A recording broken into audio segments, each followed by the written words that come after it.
Alors bienvenue pour cette troisième et dernière séance sur l'homme, la femme dans la Bible, hein, avec donc ce cycle sur l'anthropologie biblique.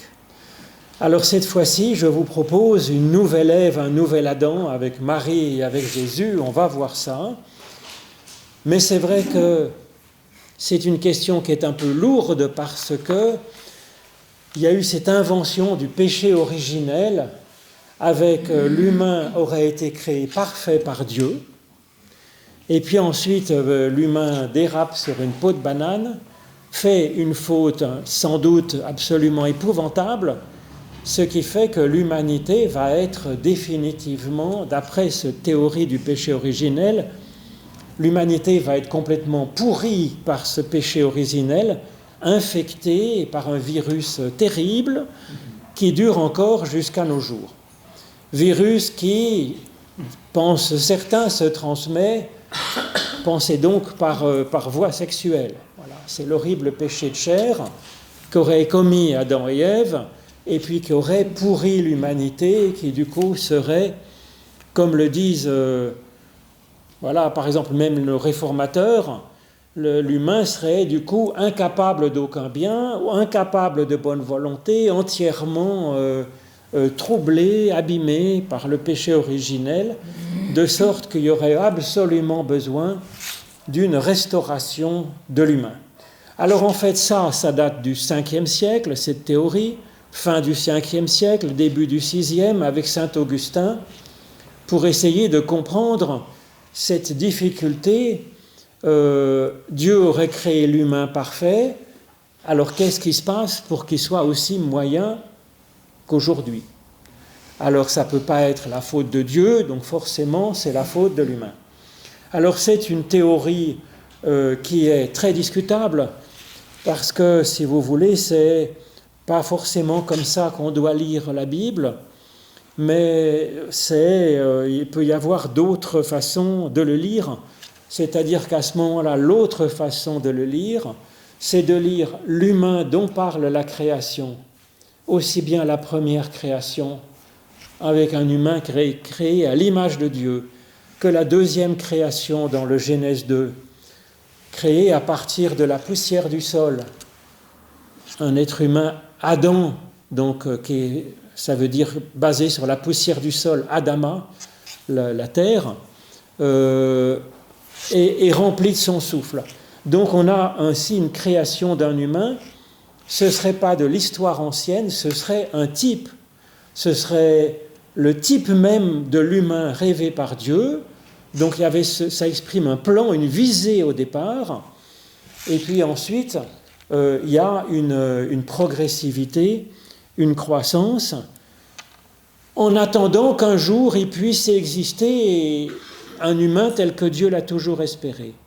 Et donc c'est ce que raconteraient les évangiles, en particulier le Nouveau Testament, avec le récit du Christ, et avec cette phrase que j'ai mise dans la dernière page. Pilate leur dit « Voici l'humain », Jean 19. Enfin, pour une fois, on a un humain tel que Dieu l'a toujours espéré. Et donc enfin, on arrive au plan prévu à l'origine d'un humain qui soit à la fois vraiment cœur à cœur avec Dieu et qui du coup vit effectivement par la grâce de Dieu d'une belle façon avec les autres humains. Mais donc, quand il y a à ce moment-là la faute, en fait c'est plutôt l'humain normal qui est comme ça. C'est pas un humain qui a été dégradé, c'est l'humain normal de tous les jours. Ce serait donc pas de l'histoire ancienne, mais ce serait de l'histoire présente à chaque génération, dans chaque personne. Alors, Marie, on va le voir aussi, c'est une figure d'une nouvelle Ève, quand elle dit « Je suis la servante du Seigneur, qu'il me soit fait selon ta parole, selon ton plan, finalement ». Et donc elle serait une personne humaine accomplie qui est vraiment réconciliée avec Dieu Et c'est le plan, c'est ce qu'espérait Dieu depuis toujours. Alors, pour essayer de montrer que ce n'est pas simplement une théologie récente qui pourrait avoir cette lecture de la Bible, avec une lecture typologique, c'est-à-dire une lecture allégorique de ces récits de la Genèse, disant, et ce n'est pas de l'histoire ancienne, mais c'est de l'histoire présente, c'est de l'actualité présente, ça parle de nous. J'ai mis dans le début de la 2e page des personnages de la Bible qui sont Tam ou Tamim. Alors en hébreu, Tam, ça veut dire parfait, nickel chrome, et Tamim, c'est le duel, c'est-à-dire c'est le pluriel quand il y a une paire de parfaits. Ça veut dire doublement parfait. Alors les Hébreux n'étaient pas plus crétins que nous, en moyenne. Ils savaient très bien qu'il y avait personne n'était parfait, que ça n'existe pas. Donc quand ils mettaient pour leur héros que c'est un homme Tamim, et ça veut dire avec un clignotant rouge dans le texte, attention, c'est pas d'une personne réelle, historique dont je parle, c'est de ce qui est parfait dans l'humain. C'est un type, c'est une composante de chaque humain. Alors par exemple, il y a un certain nombre de cas où il y a ce Tam ou Tamim. Pour Genèse 6.9, Noé était un homme juste et intègre, il y a dans nos traductions, mais en fait c'est Tamim en hébreu ou Téléios en grec, c'est-à-dire parfaitement abouti. Voilà. Dans son temps, Noé marchait avec Dieu. Alors il marchait avec Dieu, certes, mais on va voir rapidement qu'à peine arrivé, sorti du bateau, il commence déjà à planter une vigne, à se saouler et puis à faire un peu n'importe quoi, les enfants aussi. Bref, vous voyez qu'il n'est pas tant Tamim que ça. Mais c'est pareil pour les autres. Donc qu'est-ce que ça veut dire ? Ça veut dire qu'il nous présente un modèle parfait d'humanité en Noé, mais il montre bien que le Noé réel n'est pas parfait. Vous voyez, c'est à la fois les deux. Et c'est intéressant pour ça. Abraham aussi, l'Éternel, alors c'est au milieu du parcours d'Abraham. L'Éternel apparut à Abraham, il s'appelait seulement, et lui dit, je suis le Dieu Shaddai, c'est-à-dire le Dieu maternel qui t'enfante, qui te crée, marche devant ma face et sois Tamim, sois parfait. Et puis on a aussi pour Jacob, c'est le petit-fils donc d'Abraham et Sarah. Jacob fut un homme tranquille, on met dans nos traductions. En fait, c'est Tam. Tam, c'est la moitié de Tamim, c'est au singulier, c'est pas au duel. Pourquoi ? Parce que si vous voulez, là, il est coupé en deux, c'est-à-dire que Jacob et Ésaü sont une paire de jumeaux. La partie animale violente, c'est Ésaü, et Jacob, ça représente la moitié spirituelle, qui est Tam seulement, qui est parfaite, qui est dans les tentes, qui est tranquille, qui s'occupe du spirituel, qui s'occupe de la bénédiction. Donc effectivement, il n'est qu'à moitié parfait. Alors que Noé et Abraham, ils sont parfaits à la fois du corps et de l'esprit. C'est le projet biblique. Le projet biblique, c'est pas simplement être un être spirituel, parfaitement spirituel, en union avec Dieu. C'est une des deux composantes, comme Jacob, mais l'autre, c'est aussi un corps qui travaille dans la justice, qui soit dans la paix, qui soit dans le service de l'autre, et qui soit donc domestiqué par l'esprit. Voilà. Donc, âme et corps réconciliés dans la même personne, ça fait une personne tamim, parfait dans les deux dimensions, terrestre, humaine, animale, faite de poussière du sol, adamique, et aussi parfaite dans la dimension esprit, c'est-à-dire souffle de Dieu, relation avec Dieu, inspiration pour la justice, pour le bien. Et donc à ce moment-là, ça fait une humanité tamim, doublement parfaite dans les deux composantes de l'humain. Alors ensuite, quand Jésus dit On en avait parlé la dernière fois. Soyez donc parfaits, comme votre Père céleste est parfait. C'est à ça qu'ils font référence. C'est une citation du projet de Dieu, de faire un humain parfait en nous, sachant bien qu'on ne l'est pas. Alors, tous les personnages de la Bible, grosso modo, même des immenses héros comme Abraham, Isaac un tout petit peu moins, Jacob, oui, Moïse, Joseph, et puis tous les autres, David, Salomon, etc. Bref, tous, c'est des héros de Dieu.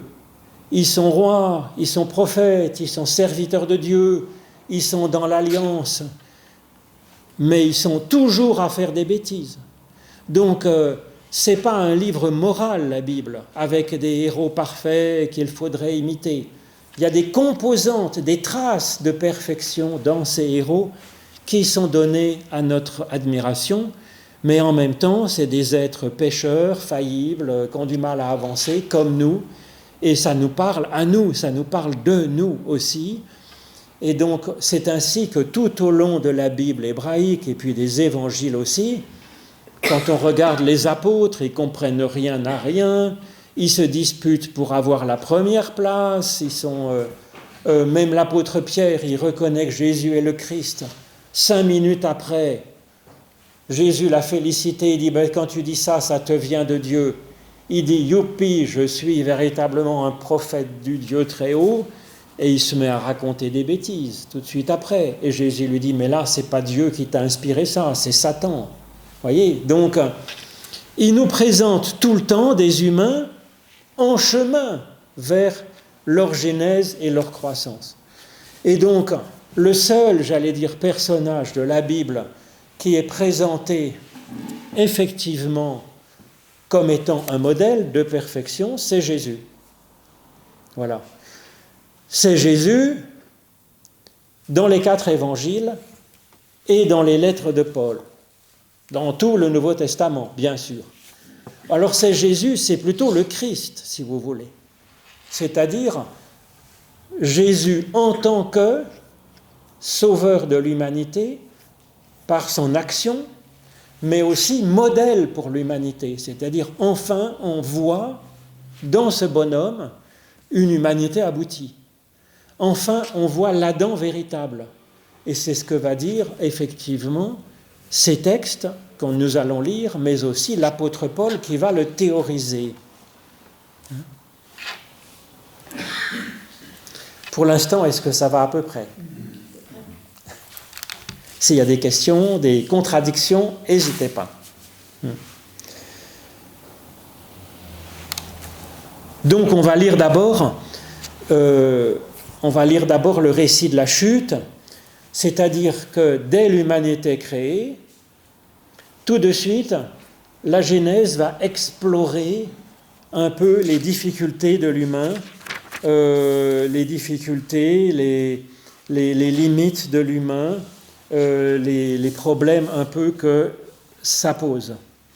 Alors ça commence dès Genèse 3, après Genèse 1, première création, Genèse 2, deuxième création, Genèse 3, c'est le début des histoires, et je dirais ça montre déjà que Saint Augustin déraille, il dit que le fait que l'humanité soit un peu moyenne actuellement, ce serait à cause du péché originel. Mais à ce moment-là, à quoi est dû le péché originel? Si Adam et Ève étaient parfaits, qu'est-ce qui leur est arrivé pour glisser sur une peau de banane? Ils ne sont pas si parfaits que ça d'emblée, même créés par Dieu.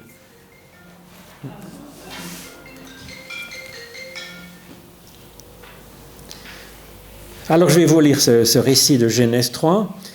Le serpent était le plus rusé de tous les animaux des champs que l'Éternel Dieu avait fait. Il dit à la femme, « Dieu a-t-il réellement dit, vous ne mangerez pas de tous les arbres du jardin ?»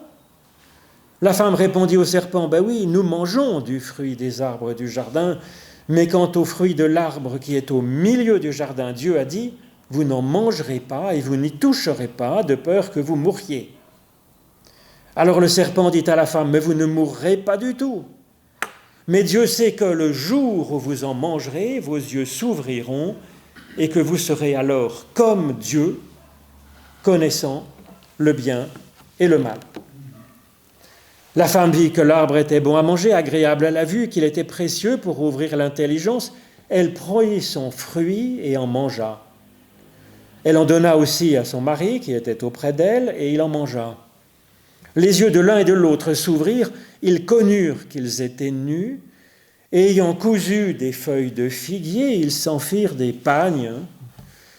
Alors ils entendirent la voix de l'Éternel Dieu qui parcourait le jardin au souffle du jour. Et l'homme et la femme se cachèrent loin de la face de l'Éternel Dieu, au milieu des arbres du jardin. Mais l'Éternel Dieu appela l'homme et lui dit, « Où es-tu » Il répondit, « J'ai entendu ta voix dans le jardin, j'ai eu peur parce que je suis nu et je me suis caché. » Et l'Éternel Dieu dit, « Mais qui t'a appris que tu es nu ? Est-ce que tu as mangé de l'arbre dont je t'avais défendu de manger ?» L'homme répondit, « C'est la femme que tu as mise auprès de moi qui m'a donné de l'arbre et j'en ai mangé. » Alors l'Éternel Dieu dit à la femme, « Mais pourquoi as-tu fait ça ?» La femme répondit, « C'est le serpent qui m'a séduite et j'en ai mangé. » Alors qu'est-ce qu'on peut dire ? Donc on lira peut-être la fin tout à l'heure. Alors au début, si vous voulez, c'est l'Éternel Dieu. Quand il y a marqué ça, je vous l'ai dit souvent, l'Éternel, c'est Yahvé, c'est Dieu en tant qu'il crée par amour, en tant qu'il est amour, pardon, bienveillance, douceur, compréhension. Et puis Dieu, effectivement, c'est un Dieu qui donne la loi, qui donne la règle, qui est juste. Alors là, c'est un mix des deux, finalement. C'est un Dieu dont la loi, c'est l'amour, c'est le pardon, et on va le voir, finalement, parce que l'homme et la femme ont péché, mais il ne les foudroie pas sur place. Il va négocier, travailler avec eux dans la suite du texte. Donc, mais c'est plutôt une image de bienveillance et de pardon d'emblée. On peut dire que Dieu avait déjà prévu effectivement à la création que l'humain aurait à la fois besoin du pardon de l'Éternel, de Yahvé, et à la fois besoin de l'action de Dieu comme puissant créateur pour poursuivre leur genèse. C'est ça que ça m'évoque. Ensuite, on peut effectivement avoir des interprétations diverses. Alors le serpent, c'est une image un peu ambiguë parce qu'il va, vous voyez, il va un peu troubler Adam et Ève, mais quand même il est créé par Dieu, quoi. Donc il est intelligent, c'est la ruse, c'est l'intelligence, c'est le discernement, mais c'est à double tranchant cette affaire, j'allais dire. L'humain, effectivement, est intelligent, ça peut être utilisé à bon ou à mauvais escient, en fait. C'est neutre, l'intelligence. Ça peut être une tentation de faire n'importe quoi, mais ça peut être aussi un outil formidable pour faire d'excellentes choses. Oui. Donc c'est ambivalent. On pourrait dire, puisque le serpent a été créé par Dieu, forcément il est bon dans le principe. L'intelligence est un don formidable pour l'humain, mais c'est un don dangereux, évidemment. C'est pour ça que les tyrans se précipitent pour empêcher les gens de penser. Interdit de penser et interdit d'avoir de l'information, comme ça empêche de penser. Ou bien on se dit, comme dans certains pays, les femmes n'ont pas le droit d'avoir des études, comme ça, elles vont rester dans l'ignorance, elles ne vont pas pouvoir penser. Quand on ne peut pas penser, on a plus de mal à se soulever, à discuter, à négocier, à interpréter. Voilà, donc c'est une oppression fondamentale. Donc le serpent est une bénédiction au départ, sauf que c'est un dévoiement de cette intelligence au service de quoi ? Alors, il y avait effectivement un arbre interdit, et il y avait un arbre au milieu du jardin qui était l'arbre de vie. Bon, j'aurais pu vous lire la fin du chapitre 2, parce que ça se passe bien. Dieu met Adam et Ève dans le jardin d'Éden, dans le jardin des délices, en disant vous pouvez manger ce que vous voulez, vous devez servir ce jardin et le conserver. Alors ça peut être le conserver en le cultivant, en poursuivant la création aussi, ou alors, en tout cas, le garder, le sauvegarder, être jardinier. Voilà. Alors, eux, effectivement, l'arbre interdit, c'était l'arbre de la connaissance du bien et du mal. Effectivement, tout droit, il y a la face du devoir. On va le voir avec le serpent et avec le péché qu'ils font. L'intelligence en particulier, ça a tout le rapport effectivement avec l'interprétation du bien et du mal. Elle peut être mise au service du bien ou elle peut être mise au service du mal. C'est toute la question. Donc le serpent, il trouble un peu le truc parce qu'il dit est-ce que Dieu a réellement dit vous ne mangerez pas de tous les arbres du jardin? Dieu n'a pas dit ça, il a dit vous ne mangerez pas d'un seul arbre qui est le fruit que l'arbre de la connaissance du bien et du mal. Donc il augmente un peu l'interdit et puis il présente les choses dans l'autre sens. Dieu il a dit vous pourrez manger tout ce que vous voulez sauf un. Et là, le serpent, il commence à déjà tordre un petit peu le truc. Comme si Dieu, si vous voulez, il était un Dieu qui interdit d'abord. Alors que Dieu, il permet tout sauf un petit quelque chose. Tout d'un coup, le serpent, il présente ça comme un Dieu un peu hostile. Un Dieu de l'interdit. Alors, la femme, elle répond effectivement... dit on ne mange pas aux fruits de l'arbre qui est au milieu du jardin. Alors ça a prêté à des monstres de quantité de commentaires, parce qu'au centre du jardin, c'était plutôt l'arbre de vie. Alors, l'arbre de la connaissance du bien et du mal, il n'était pas dit être au milieu, c'était l'arbre de vie qui était au milieu. Alors quoi, l'arbre de connaissance du bien et du mal, est-ce qu'il est au milieu du jardin aussi? Mais à ce moment-là, il y aurait deux arbres au milieu.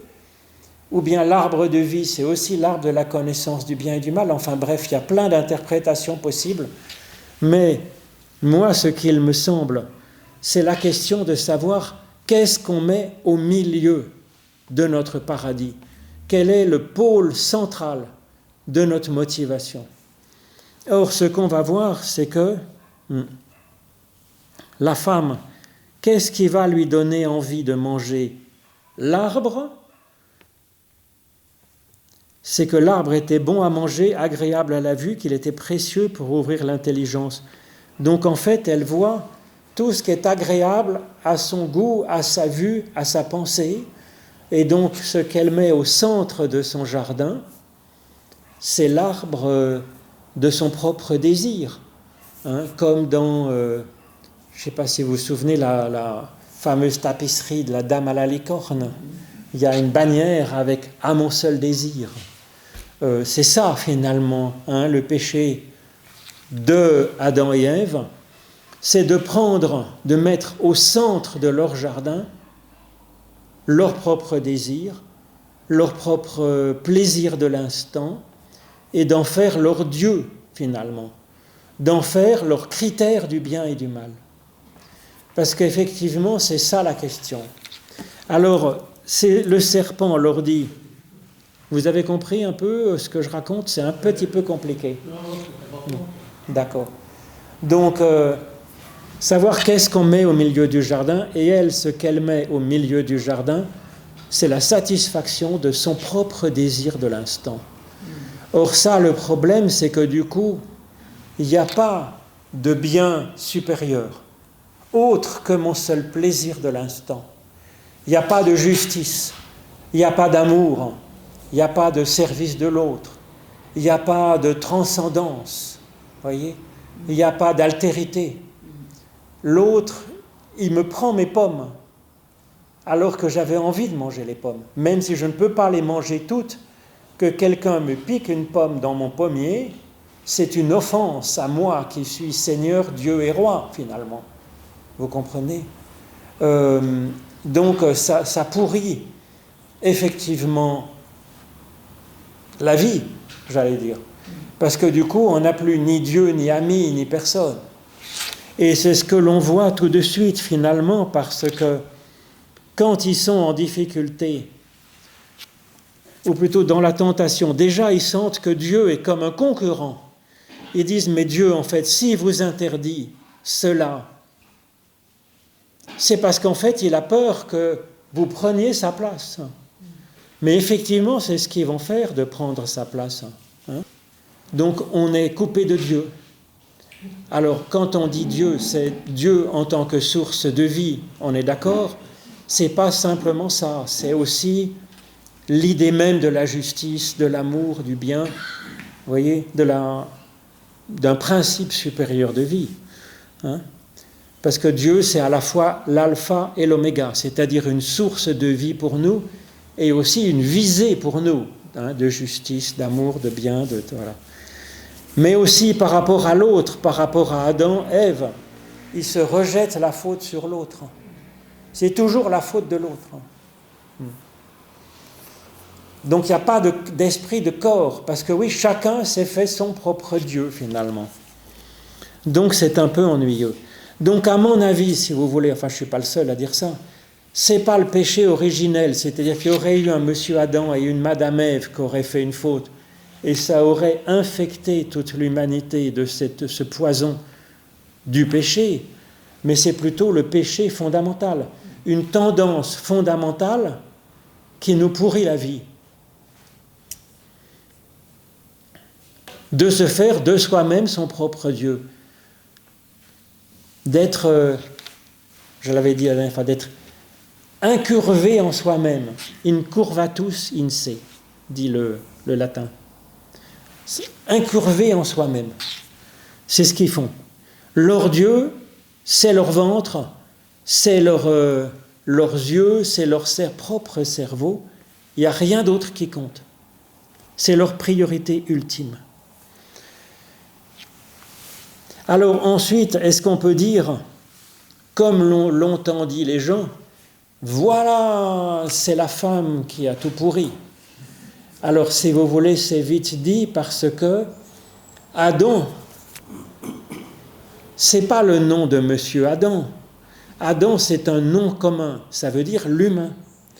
Et aussi bien dans Genèse 2 que dans Genèse 5, par exemple, au début de Genèse 5, je peux vous le lire, Adam, c'est le nom à la fois de l'homme et la femme. Tous les deux sont humains. Donc, ce n'est pas une question de ça. Voilà, donc le début de Genèse 5. Voici le livre de la postérité d'Adam, ou de l'humain. Le jour où Dieu créa Adam, il le fit à la ressemblance de Dieu, à l'image de Dieu. Hommes et femmes, il les créa, il les bénit, et il les appela du nom d'Adam au moment même où ils furent créés. Donc aussi bien l'homme et la femme, c'est Adam. Vous voyez ? Mais l'homme et la femme, c'est pas Adam et Ève, c'est Ish et Isha. Ou alors mâle et femelle, dans Genèse 1. Là, c'est Adam et Ève. Adam, c'est l'humain, et Ève, c'est la vivante, ou plutôt la source de vie. Donc c'est deux composantes de tout humain, Adam et Ève. C'est pas monsieur et madame. C'est les deux composantes de tout humain. Alors on dit que Adam, c'est le côté humain pétri de la poussière du sol. C'est l'humain animal, c'est l'humain brut, de corps, de force. Et Ève, c'est ce qui est en nous, source de vie. Elle ne s'appelle pas Chaya, la vie. Elle s'appelle Chava, c'est déjà conjugué. C'est elle qui est source de vie. Et donc, ça représente, c'est pas moi qui l'invente, si vous voulez, c'est ce que dit par exemple Philon d'Alexandrie. C'est un juif de culture grecque qui interprète la Bible à l'époque de Jésus, en fait. Et il dit, donc Ève, ça représente la dimension qui sont d'habitude dans la pensée traditionnaliste attribuée aux femmes, c'est-à-dire la sensibilité, l'émotion, l'intuition et même l'intelligence, vous voyez, la personnalité profonde, le côté personnel de la personne humaine. Alors effectivement, c'est souvent par là qu'on se fait avoir quand même. C'est-à-dire c'est par l'émotion. Le corps, il est un peu plus pâteau, hein, si vous voulez. Il n'a pas trop d'idées. Peut-être qu'Adam n'aurait même pas eu idée, si vous voulez, de manger ça. Bon. Donc bref, ce qu'on nous dit, c'est qu'il faut peut-être se méfier de nos impulsions émotives, qu'elles soient un peu temporisées peut-être. C'est peut-être la leçon qu'on peut tirer de ça. Après, on peut l'interpréter comme on veut, si vous voulez, hein, évidemment. Donc, Dieu, comment il va réagir? Il descend dans le jardin visiter l'humain au souffle du jour. Au souffle, donc, c'est le souffle divin, hein, c'est l'esprit qui est fait pour... donc Dieu continue à envoyer son souffle alors même que l'humain s'est rebellé. Ça, c'est ce qu'on voit dans l'Évangile avec Jésus-Christ. Quand l'humain fait n'importe quoi, Dieu redouble d'esprit, de présence pour essayer de nous faire remonter. Et puis, comment il interpelle l'humain et lui dit « Où en es-tu, finalement ?» Et c'est une excellente question. Il fait prendre conscience du chemin où il est. Et donc, l'humain... se rend bien compte qu'il y a une difficulté, il discute, et finalement, il y a des conséquences à cette façon d'être. C'est que il y aura ces douleurs de l'enfantement, l'homme devra travailler aussi avec peine et difficulté. Moi, je crois que ça veut dire qu'effectivement, quand on se prend soi-même comme Dieu, procréer, créer un être humain qui va devenir un autre, finalement, ça devient insupportable, puisqu'on est déjà la totalité, on se prend déjà pour la totalité. Pour faire des enfants, il faut déjà se projeter dans un altruisme assez poussé. Donc ça devient difficile, ça devient douloureux. Et puis travailler, quand on se prend pour Dieu, normalement, on n'a pas besoin de travailler. Quand on est roi, Dieu, on vous sert tous sur des plateaux d'argent. Ça devient pénible, si vous voulez. Je crois que c'est comme ça qu'il faut comprendre les punitions qui sont données à la fin, qui sont plus des conséquences d'une vie mal placée. Alors, plutôt donc qu'un péché originel qu'aurait puri l'humanité, il s'agit plus d'une humanité encore adolescente, si vous voulez, encore non finie, encore égocentrique, mais qui commence déjà à discuter avec Dieu et à saisir à peu près où est-ce qu'elle en est de ce cheminement. Alors, moi je crois que c'est invraisemblable de se dire que Dieu aurait puni l'humanité pour les générations et les générations, pour la faute d'aïeux qui auraient fait ce péché, parce que finalement leur faute, c'est vraiment une faute de gamin qui va prendre un bonbon dans la bonbonnière, non ? Qui va prendre un pot de confiture dans l'armoire à confiture. C'est un péché de gourmandise. Et puis si c'est une révolte contre Dieu, ça l'est. Mais enfin, c'est une révolte adolescente, ou même de l'enfant de 5 ans qui apprend à dire non à ses parents. C'est pas non plus un péché épouvantable, hein, faut pas non plus exagérer. À ce stade-là, ils ont tué personne. Ils se sont un peu rebellés, et puis il y avait... Moi, je ne sais pas, si vous dites à un enfant en défense de toucher à ce délicieux gâteau, non, où il y a une jatte de fromage blanc, qui ne va pas, en passant, aller mettre son doigt dedans pour goûter quel goût ça a, si vous voulez, hein, ou une crème au caramel. Je ne sais pas. Connaisseur. Donc Dieu, oui, Dieu garde pas rancune de ce genre de choses. D'ailleurs, on le voit tout de suite, Adam et Ève se sont rebellés, il les accompagne. Caïn va tuer Abel, c'est encore un peu autre chose, hein, c'est le niveau d'après quand même. Ben, il accompagne Caïn, il empêche qu'on le tue, etc. Donc non, il n'y a pas de problème. Alors quand on regarde Romains 5, hein, c'est sur la page 2, c'est ce que va développer l'apôtre Paul avec l'ancien Adam et le nouvel Adam qui est en Jésus-Christ. Et comment est-ce qu'il voit que marche ce salut en Jésus-Christ ? C'est dans Romains 5, j'aurais pu mettre Romains 12 aussi, mais bon. Dieu prouve son amour envers nous, en ce que, lorsque nous étions encore pécheurs, Christ est mort pour nous.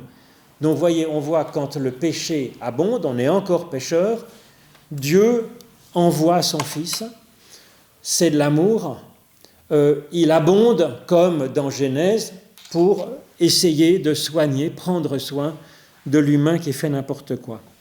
Alors ensuite, dans les 3 points de suspension, Paul explique que déjà, ça nous amuserait moyennement de donner notre vie pour sauver un juste, quelqu'un de formidable, quelqu'un de bon, etc.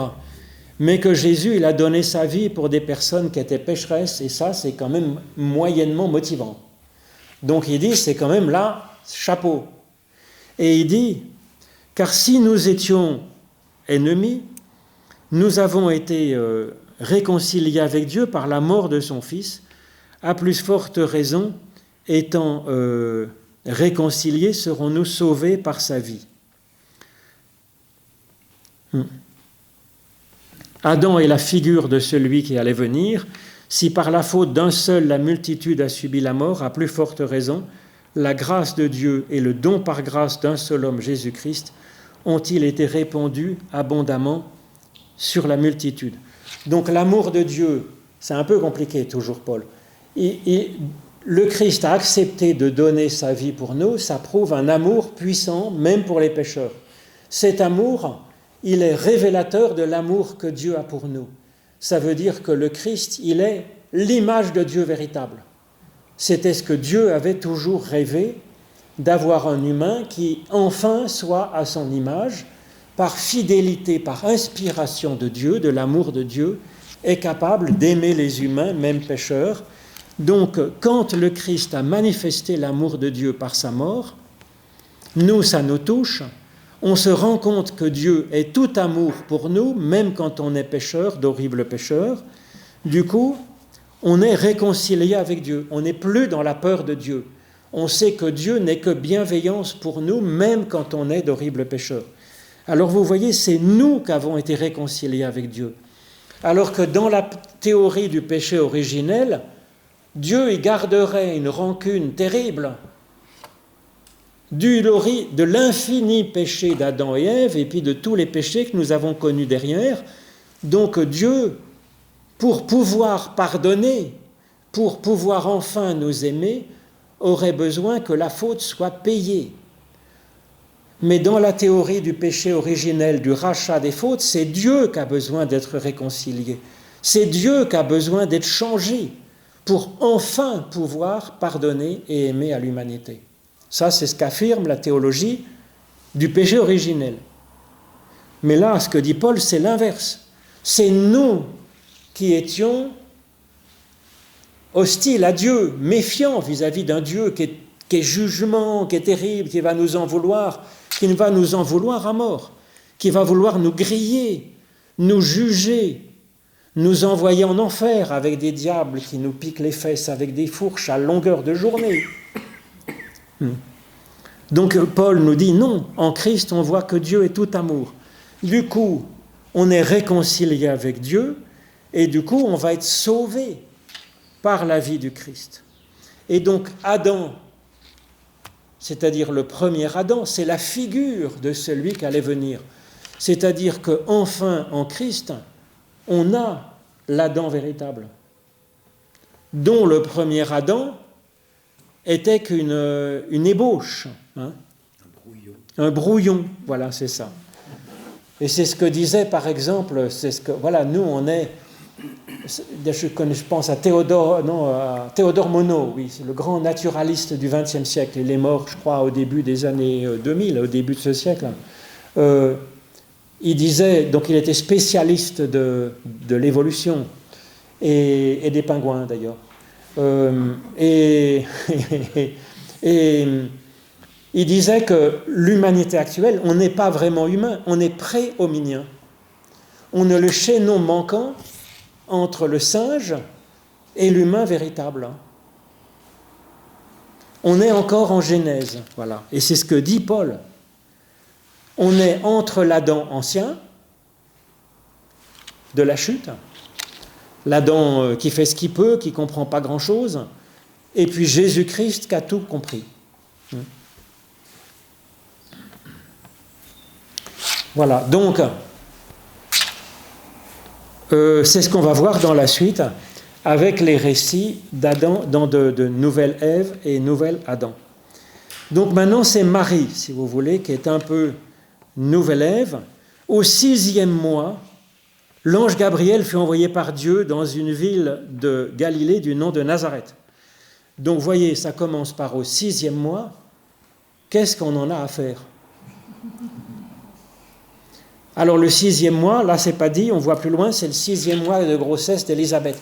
Mais ça pourrait être le 4e ou le 5e ou le 3e. Qu'est-ce que ça changerait? C'est le chiffre 6. Le chiffre 6, vous voyez, on est comme au 6e jour de la création de l'humain. C'est-à-dire que l'humain matériel est créé, et au 6e mois, 6e jour, dans l'ordre du 6, on va entrer dans le 7. Le 7, c'est le chiffre de la bénédiction. Dieu, c'est le chiffre 3. 4, c'est la terre. C'est l'union de Dieu et de la terre. Ça donne un humain spirituel. C'est la fin du 6e jour à l'aube du 7e, c'est là qu'est donnée la bénédiction. Et donc c'est ça qui est en cause, nous dit-on ici. On entre dans la dernière étape de la création de l'humain. On touche à ça. Juste dans le 6 du 6e mois. C'est ça qui est convoqué d'une manière évidente pour les personnes de l'époque, évidemment. Gabriel, c'est Dieu, le Dieu créateur, et Gabre, c'est le héros, l'homme fort, le puissant.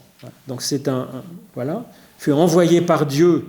Alors quand on dit ange dans la Bible, il ne faut pas voir une sorte de bête à plumes, c'est une fonction. C'est la parole de Dieu qui se manifeste. C'est-à-dire c'est un acte de création de Dieu qui surgit dans notre existence, dans notre prière, c'est le Saint-Esprit qui nous tombe sur le coin de la figure, si vous voulez. Fut envoyé par Dieu, donc, dans une ville de Galilée. Galilée, c'est un peu suspect, hein, c'est un peu païen sur les bords. Chez une vierge fiancée à un homme du nom de Joseph, de la maison de David. Joseph, ça veut dire celui qui ajoute. De la maison de David, le nom de la Vierge était Marie. Alors quand on donne le nom de quelqu'un, c'est pour insister sur le côté très personnel. Ça passe par l'individu. Cet individu, c'est une figure de nous-mêmes. Vous pouvez penser dans ces textes. Jésus a sans doute eu une mère, évidemment. C'est un personnage historique. La mère de Jésus s'appelait Marie, c'est sans doute historique. Mais à l'occasion de ça, on va nous dire comment est-ce que du christique peut naître dans notre existence. Voilà. Il entra chez elle et dit « Réjouis-toi, toi qui es comblé par la grâce, le Seigneur est avec toi. » Très troublée par cette parole, elle se demandait ce que pouvait bien signifier une telle salutation. Alors, la gamine, elle connaissait son catéchisme par cœur. On le voit avec le Magnificat. Le Magnificat, c'est tout un tissu de citations bibliques. C'est plus loin dans le texte, hein, au chapitre 2. Et donc là, quand il y a marqué ça, « Réjouis-toi, comblé de grâce, le Seigneur est avec toi », c'est des citations très fréquentes de la Bible hébraïque. Moi, je vous lis par exemple Joël 2, 21. « Terre, ne crains pas, sois dans l'allégresse et réjouis-toi, car l'Éternel fait pour toi de grandes choses. » Donc c'est exactement ça. Donc ça veut dire que Marie est déjà la nouvelle terre, la nouvelle Jérusalem, la nouvelle Sion, la nouvelle humanité. C'est ça qui est dit ici, si vous voulez, dans cette salutation. C'est Dieu qui se présente et qui va enfin ajouter un acte de création décisif. L'ange lui dit « N'aie pas peur, Marie, car tu as trouvé grâce auprès de Dieu.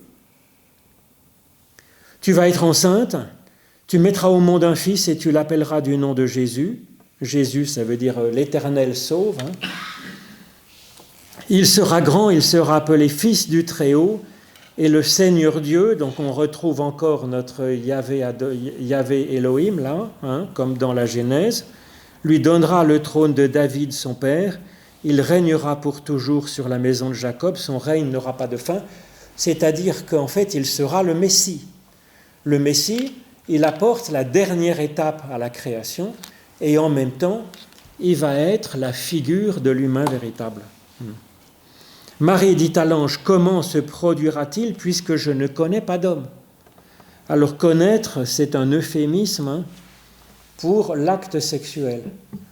D'ailleurs, Adam et Ève, il n'y a pas marqué « Adam connut Ève sa femme », c'est au chapitre d'après. C'est au chapitre 4 de la Genèse. Adam connut Ève sa femme et il n'y a Caïn, Abel qui vont naître. Donc dans le paradis, il n'y a pas eu a priori de procréation ou d'acte sexuel, c'est une autre question. Mais donc là, elle dit « je ne connais pas d'homme ». Mais donc ce que l'ange répond, « l'Esprit Saint viendra sur toi et la puissance du Très-Haut te couvrira de son ombre. C'est pourquoi celui qui sera engendré sera saint, il sera appelé Fils de Dieu. » Vous voyez, elle ne connaît pas d'homme, mais elle est humaine. Donc ce n'est pas un fils né purement de l'Adama, de la terre, mais c'est avec l'esprit qui va venir. Donc c'est un remake, on dit en hébreu un midrash, de Genèse 2, la création de l'humain, avec l'Adama du sol, la poussière du sol, et Dieu qui souffle son esprit dans cet humain, fait de la poussière du sol, et ça fait une âme vivante, ça fait l'humain tel qu'il le rêve et l'espère. Donc on arrive à cette étape où l'esprit est insufflé. On est effectivement à la fin du 6e jour, où il y a un humain de la terre, et où on insuffle la bénédiction, l'esprit, à la fin du 6e jour, à l'aube du 7e. Donc, Élisabeth, ta parente, a aussi conçu un fils dans sa vieillesse, celle qu'on appelait femme stérile est dans son 6e mois, car rien n'est impossible de la part de Dieu. La traduction est profondément romancée dans beaucoup de nos traductions, littéralement, aucune parole ne sera impossible de la part de Dieu. Quel rapport avec la traduction qui est donnée ? Rien n'est impossible à Dieu, c'est vite dit. Déjà, il ne peut pas faire le mal, ça fait déjà la moitié de ce qu'on peut faire qu'il ne peut pas faire. Il ne peut pas. Il ne peut pas faire qu'une chose qui est faite n'ait pas eu lieu. On ne peut pas rembobiner l'histoire. Ce qui est fait est fait. Donc il y a déjà, je dirais, 75% de la réalité qu'il ne peut déjà pas faire, pour des simples questions de cohérence avec lui-même. Donc non, rien n'est impossible de la part de Dieu. Non, mais ce n'est pas ce qui est dit. En gros, ce qui est dit, c'est qu'avec Dieu, il faut s'attendre à tout. Voilà, concrètement. Avec Dieu, il faut s'attendre à tout, même les projets les plus fous sont envisageables. C'est ça la parole de Dieu, c'est le projet de Dieu. Et le projet fou de Dieu, c'est de faire un humain qui a cette transcendance, qui est à la fois vrai humain, un animal fait de poussière du sol, et vraiment divin, fait du souffle de Dieu. Et donc, Marie dit, « Je suis la servante du Seigneur, qu'il m'advienne selon ta parole. » C'est exactement l'inverse de Ève, qui dit, Dieu a dit ça, mais en fait, c'est parce qu'il est jaloux et qui veut me casser les pieds. Ce qu'il raconte, c'est des bobards. Je vais faire, non selon la volonté de Dieu, mais selon ma volonté à moi. Donc c'est là que Marie est la nouvelle Ève qui va enfanter l'humain véritable. Alors elle n'enfante pas Adam, justement, parce que Adam, c'est le terrien. Elle va enfanter l'humain tel que Dieu le rêve, un humain à l'image de Dieu, à la ressemblance de Dieu, et c'est le Christ. Alors ça, c'est pas, si vous voulez, cette lecture-là, elle est très ancienne, de lire dans Marie l'image de tout humain. C'est là qu'elle est la nouvelle Ève. Mais à partir de la figure de Marie, la mère de Jésus, comme Jésus est le Christ, ils ont tiré ce récit pour en faire une prédication pour nous. Il faut que le Christ naisse en nous, qu'on puisse qu'on se laisse féconder par l'Esprit Saint pour qu'il y ait du christique qui apparaisse en nous, c'est-à-dire un être qui soit enfin capable d'aimer. Voilà. D'avoir des projets novateurs, des projets de justice, des projets de paix, des projets de service. C'est tout un programme qui nous est donné. Et donc, ce qui est, je dirais, assez rassurant, c'est que oui, on est préhominien, on a un petit peu d'Esprit Saint déjà, mais on en aurait besoin d'un peu plus. On est déjà un petit Christ embryonnaire en nous, mais il a besoin de grandir, il a besoin d'être enfanté, c'est-à-dire de se manifester au monde, de pouvoir s'exprimer, de pouvoir agir. Donc on est, si vous voulez, on est un peu christique. À l'état embryonnaire, à l'état petit, à l'état adolescent, à l'état plus grand. C'est le défi qui nous est donné dans ce récit. Alors c'est ce que dit par exemple Angelus Silesius, un mystique donc du XVIIe siècle. Il nous dit « Christ serait né 1000 fois à Bethléem. S'il n'est pas né en toi, Christ est né en vain. » Alors d'accord, Jésus est vraiment né quelque part. Qu'il soit né à Bethléem, historiquement, paraît un peu douteux. Mais qu'importe, il est peut-être né à Bethléem quand même. Il fallait qu'il soit né à Bethléem pour être dans la lignée de David, donc être reconnu comme Messie. C'est pour des raisons de cohérence historique, culturelle. Ça vaut mieux. Mais il peut être né à Bethléem spirituellement et pas historiquement. C'est pas d'importance. Mais ce qui nous est proposé, c'est que Christ naisse en nous. Voilà. Alors ensuite, on a le jardin de Gethsémanée, où Jésus, il a lui-même un peu cette phrase qu'on avait en Marie et qui fait de lui finalement un nouvel Adam. C'est juste après le repas de la Pâque qu'il prend avec ses disciples. Dans sa dernière Pâque, il sait que ça commence à être un peu compliqué, qu'il a le choix entre se renier un peu soi-même, de dire écoutez, moi je vous ai transmis mon message, maintenant ça va comme ça, vous vous dépatouillez, moi je vais dans un ermitage bien tranquille quelque part, et j'ai fait le job. Alors c'était la formule petit joueur, vous voyez, mais si...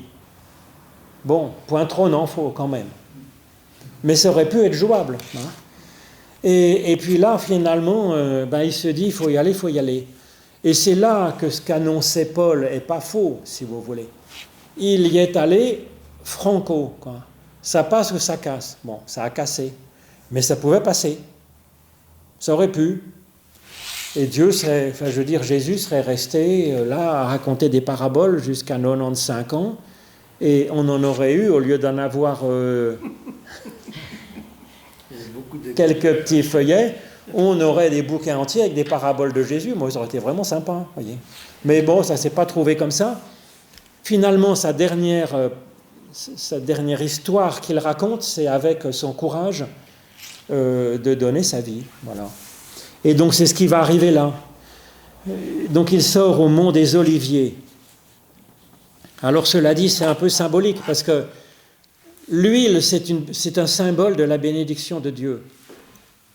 Pour de multiples raisons. Dans ces régions méditerranéennes, l'huile, ça sert à tout. Ça se mange, on le met dans les lampes pour éclairer, ça servait de médicament, ça servait pour se rendre beau, enfin bref, dans les moyeux de charrette pour que ça grince pas. Enfin bref. L'olivier, c'est celui qui est producteur d'huile, c'est celui qui produit la bénédiction. Christ, ça veut dire oint d'huile, mais ça veut dire aussi source d'huile, vous voyez. Donc on est déjà dans une ambiance. Ses disciples le suivirent. Arrivé à cet endroit, il leur dit priez afin de ne pas entrer dans l'épreuve, de ne pas être submergé par la difficulté, en fait.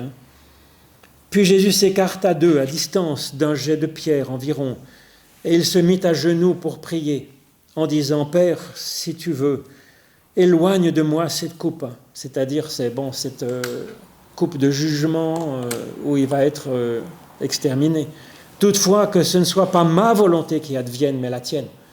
Et c'est là qu'il n'est pas l'Adam et Ève de la chute, mais qu'il est l'Adam et Ève qui restent fidèles à Dieu et qui met le bien, la justice, l'amour, le service de l'autre au-dessus même de sa propre vie.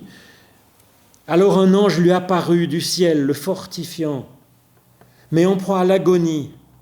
Donc c'est une agonie spirituelle, il n'est pas encore sur la croix en train de suffoquer. En proie à l'agonie, il priait avec plus de ferveur encore, et sa sueur devint comme des gouttes de sang tombant à terre. Il se releva de sa prière. Donc c'est-à-dire que l'ange l'a un peu ressuscité, dans un certain sens, parce que se relever, ça veut dire se ressusciter en grec, c'est le même mot. De sa prière et vint vers les disciples qu'il trouva endormis de tristesse. C'est assez poignant quand même, si vous voulez. Et ça peut être tout à fait historique. Vous voyez, l'historique et le symbolique se mêlent avec de l'historique de l'événement qui arrive à Jésus de Nazareth. Ils en font une prédication pour nous.